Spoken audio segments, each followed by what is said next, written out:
Hey there, are you wanting to have hot leads reaching out to you all the time because of the content you post on social media?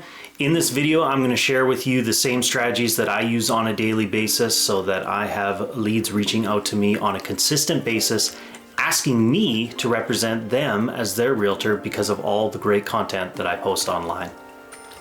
And if you haven't subscribed yet, please do me a favor, hit that subscribe button below and hit the bell to be notified of every time I post a new video on how to better your business through social media as a realtor. First thing before we get into it, I just want to let you know you don't have to have a huge following in order to do this. When we started our real estate team's social media account, we had a very small following, yet still had people reaching out to us. Don't get confused and stressed thinking you need to have thousands of followers. This will still work even without that.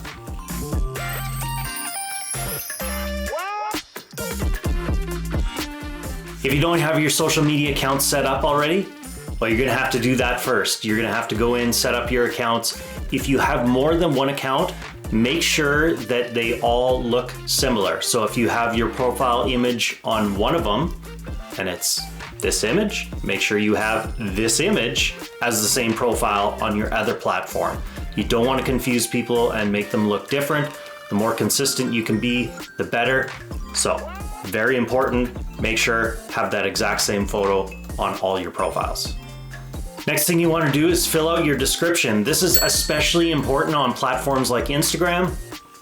I can't count how many times I've went to a realtor's page on Instagram and there's nothing in the description, or there is a bio in there and I cannot figure out whether they're actually a realtor or not. You need to make it very clear for people.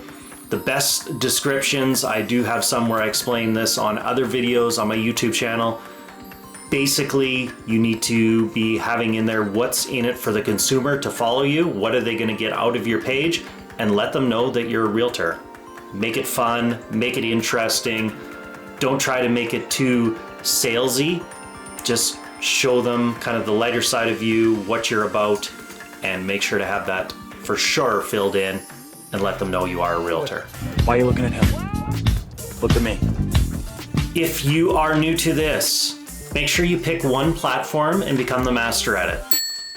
After watching this video, don't go out and sign up for 5 different social media accounts and think you're gonna blast content everywhere. But if you can, great. For most people, that's gonna get a little overwhelming. You're gonna get burnt out and you're likely not gonna be posting at all. If you're trying to post on this many different accounts when you're new at it, it takes a lot of time and you are gonna stress yourself out. Therefore, I recommend pick one platform, become the master at it. When you get to be really good at it and it just feels like nothing at all because it's so easy to post on there, then move on to the next platform and try to figure out that one. If you're going to ask me what's the best platform to start on, whatever speaks to you the most, obviously, but if you do look at the stats, majority of people are still Facebook and Instagram.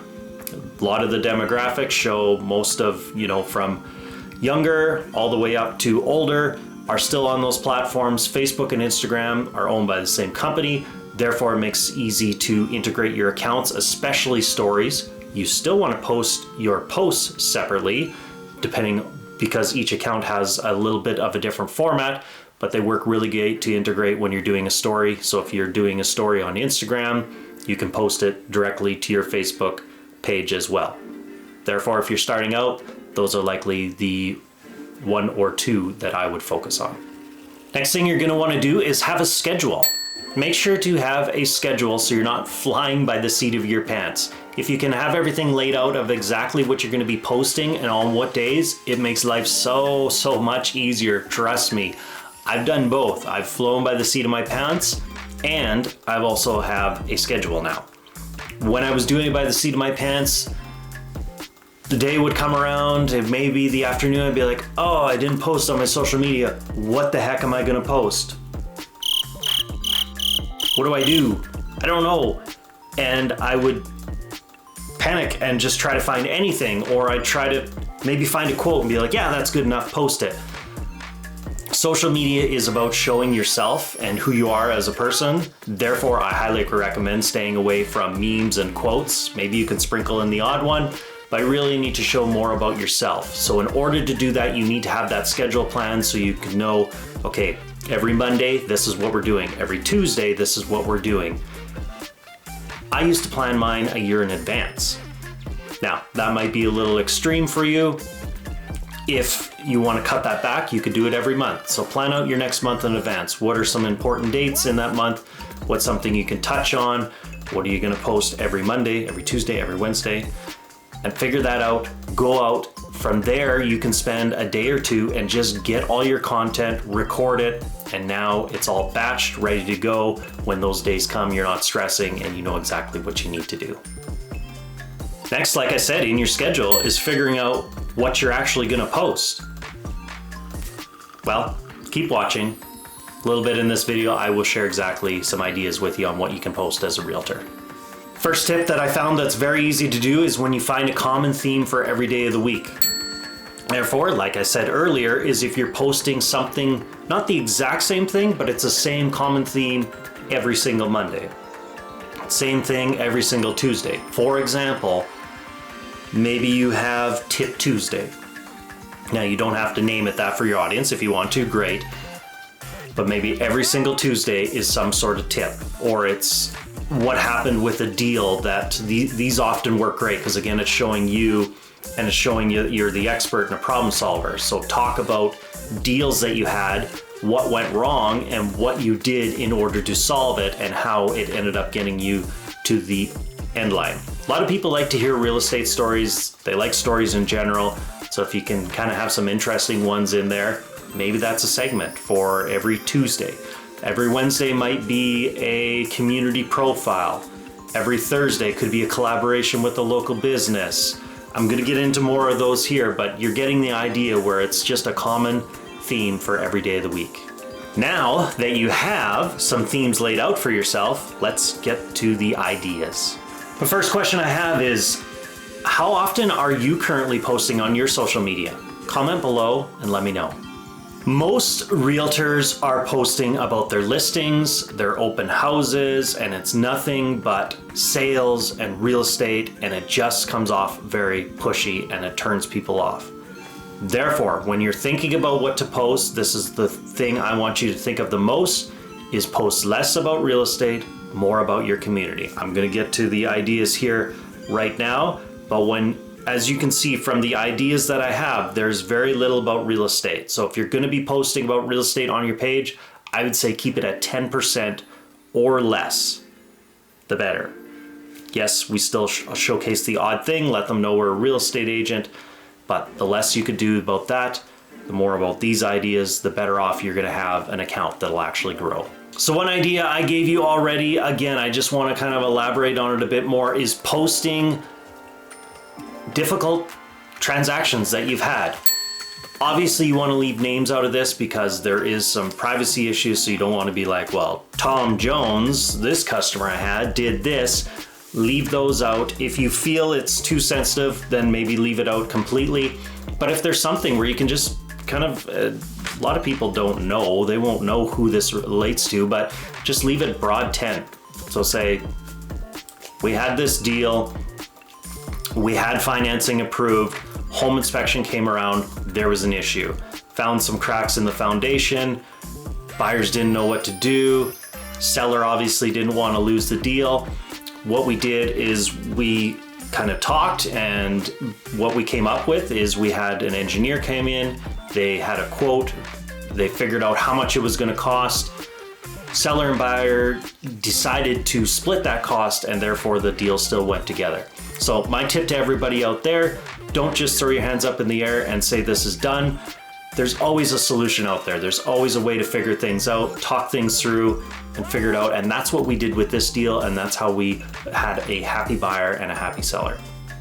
So things like that, you didn't have to name any names. It's just a general thing that did happen, and it's something, again, that people like to know. They go, it shows them that you're a real person, you're willing to problem solve things, and you're an expert in your field, and you know how to get things figured out.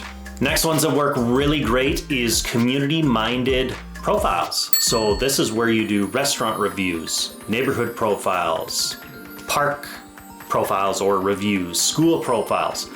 Basically going out in your community, showing it off, telling people the great things about it, and you're giving them good information. They're learning more about the community, and they might know, you might teach them something that they didn't even know about within your community.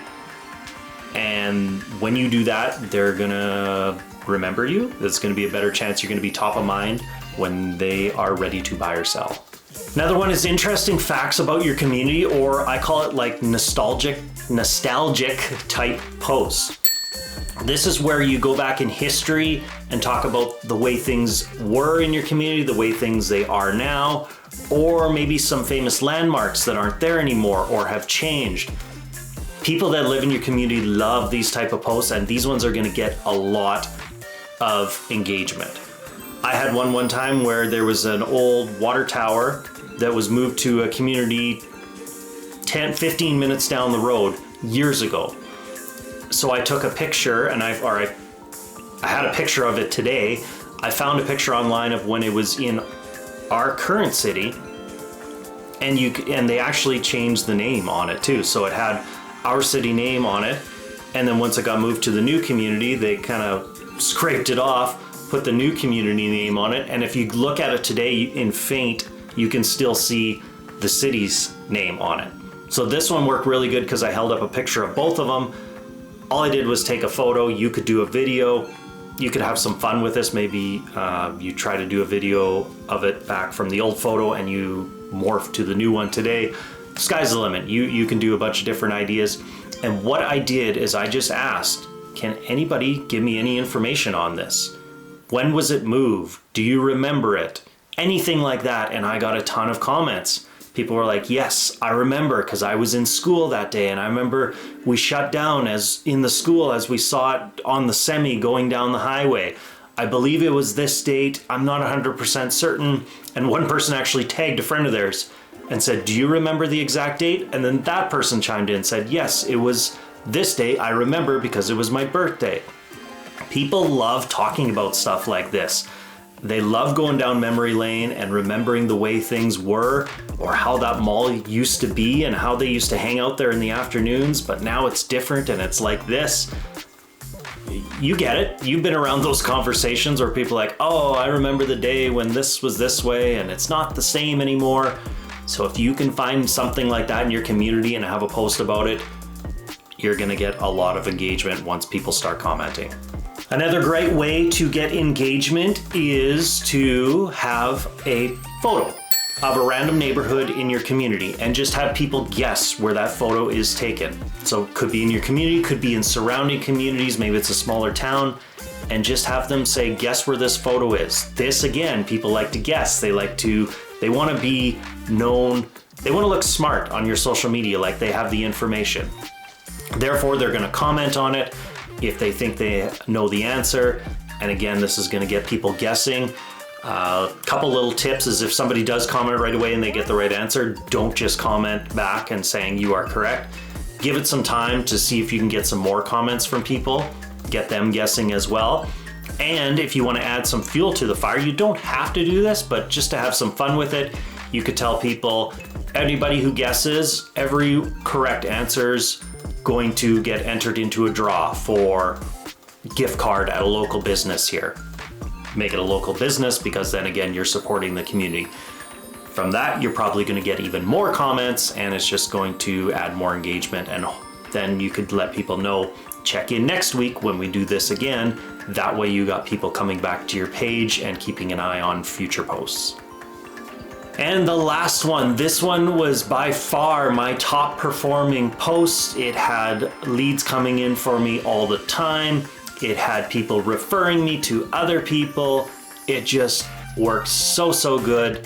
And that is collaborations. You've heard me talk about it before. Collaborations are great.